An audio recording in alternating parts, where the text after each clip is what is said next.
Hello everyone, সবাই কেমন আছো? আশা করি খুব ভালো আছো। আমিও খুব ভালো আছি। দুদিন ভিডিও দিইনি ভয়েসের, কারণ আমার শরীরটা খুব খারাপ। গলার ভয়েস শুনেই তোমরা বুঝতে পারছো। যাই হোক, এটা হচ্ছে সানডের ভিডিও, গত সানডে। তো বাবা মা গিয়েছিল ননদের বাড়ি, আমরা ছিলাম তিনজনে বাড়িতে।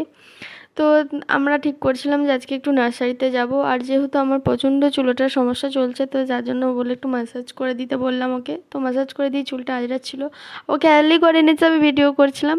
তারপরে তো সবাই মিলে গান টান শুনলাম, খাওয়া দাওয়া করলাম। রান্নাবান্নারও খুব একটা ঝামেলা আমি করিনি, নর্মালি খাওয়া দাওয়া করে নিয়ে আমরা 3টে সাড়ে 3টার দিকে বেরিয়ে পড়েছিলাম। তো দেখো কত সুন্দর লাগছে, এমনিই যাচ্ছি নার্সারিতে, আর দুপাশে এত সুন্দর সবুজ সবুজ গাছপালা দেখলে আরও তো মনে হয় যে না, আরও গাছ নিতে হবে, কত সুন্দর লাগে, তাই না? তো আমরা তো চলো যাই, গিয়ে পৌঁছাই। যাই হোক, কৃষ্ণচূড়া গাছে ভিডিওটা তুলতে গিয়েও দেখলাম লাস্ট পজিশানে উঠেছে, প্রথমটা ওঠেনি। তো আমার ভিডিও কেমন লাগছে একটু জানিও। তো তারপরে চলে এসেছিলাম আমরা নার্সারিতে। আমরা দুটো নার্সারিতে গিয়েছিলাম, প্রথমটাতে গিয়েছিলাম, খুব একটা পছন্দ হয়নি। তো আর এইটা ছিল প্রথম নার্সারিটা। তো জায়গাটা প্রচুর বড় ছিল। এটার লোকেশন তোমরা জানতে চাইলে অবশ্যই বলে দেবো। তো ছিল, গাছ ছিল, কিন্তু আমরা যার কাছ থেকে নিই, যে দাদাটা, সে ছিল না, সে ভোটের কারণে সে তার দেশে বাড়ি গেছিলো। যাই হোক, ভিডিওটা কন্টিনিউ করতে থাকো। আর এখন তো গাছ লাগানোর প্রচুর দরকার। আমরা নিতে এসেছিলাম কিছু ইনডোর প্ল্যান্টস। ঘরটাকে একটু তো সাজাতে হবে। যাই হোক, বিয়ের পর 1.5 বছর কাটিয়ে ফেললাম বাড়িতে। এবার মনে হচ্ছে না, বাড়িটা একটুখানি নতুনত্ব কিছু সাজাই। বাড়িটা একদমই ছিমছাম মনে হচ্ছে, তাই সাজানোর জন্য কিছু ইনডোর প্ল্যান্টস নিতে এসেছি। তাছাড়াও এটা ওটা অনেক ফুল গাছও নেবো, সেগুলোও তোমাদের সাথে শেয়ার করব। সবটাই হয়তো এই ব্লগটাতে শেয়ার করতে পারবো না, কিছুটা শেয়ার করে দেবো।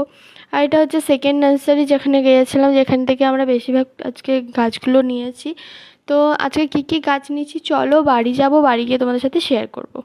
তো বাড়ি এসে গেছি, ভিডিওটা বেসিক্যালি আমার ননদই করছে, তো তোমরা ভয়েসটা শুনতেই পাচ্ছ। তো এটা একটা ছিল, এই গাছগুলোর নাম আমার অতটাও ঠিক মনে নেই। যাই হোক, তোমাদের পরে শেয়ার করে দেবো ভালোভাবে। তো আমরা এরকম দুটো জায়গায় দুটো গাছ রেখেছি সিঁড়িতে। এখনও সবটা ঠিক করা হয়নি, ঠিক কোথায় কী গাছ রাখা হবে, যদিও এটার পুরো ডিটেল ভিডিও আমি একটা বড় ভিডিওতে দেবো। তো সেটা দেখার জন্য অবশ্যই তোমাদের চ্যানেল সাবস্ক্রাইব করতে হবে। আর কী কী গাছ নিয়েছি যদি তোমরা বুঝতে পেরে থাকো অবশ্যই কমেন্টে জানিও। তো তারপরে আমার এই যে মানি প্ল্যান্টটা, এটা অনেক দিন আগে কারি, আমার ননদের বাড়ি থেকে এনে লাগিয়েছিলাম। দেখে নাও কতটা বড় হয়ে গেছে, আগের ভিডিওতে তো যদিও দেখিয়েছি। আমার তো খুব ভালো লাগছে যে একটা হাতে করে নিজে হাতে কিছু গাছ লাগিয়েছি, সেটা এতটা গ্রো করেছে। তারপরে এই ছোটো মিনি টগরটাও নিয়ে আসা হয়েছে। এটা আমার বরেরই বেসিক্যালি খুব পছন্দ হয়েছিল জানলায় রাখবে বলে। তারপরেও আরও সব ভিডিও আসছে, ধীরে ধীরে আসবে। তো তোমরা দেখতে পারছো কতটা কিউট লাগছে, আমার হাতের সাইজের, বেশ এটা খুব বড় হবে না, হালকা একটু ঝোপঝাড় মতো হবে বলেই দিয়েছি। এই ফুল গাছটার আমার ঠিক নাম জানা নেই, যদি তোমাদের নাম জানা থাকে তাহলে অবশ্যই কমেন্টে জানিও। খুব সুন্দর বললো, এটা একটা লতানে গাছ। যাই হোক, এই গাছটা নেওয়া হয়েছে। এই গাছটার কত 120 টাকা মতন হয়তো দাম পড়েছিল। তারপরে নেওয়া হয়েছিল একটা লাকি বাম্বু, ওরাই এটা পুরো ডেকোর করে দিয়েছিল, বলেছিল পুরো সেট নেবে তাহলে এটা একদম সাজিয়ে দেওয়া হবে। আমরা বলেছিলাম হ্যাঁ নেবো। তো ভিডিওটা যদি ভালো লেগে থাকে লাইক কমেন্ট শেয়ার করে দিয়ে চ্যানেলটাকে সাবস্ক্রাইব করে দেবে।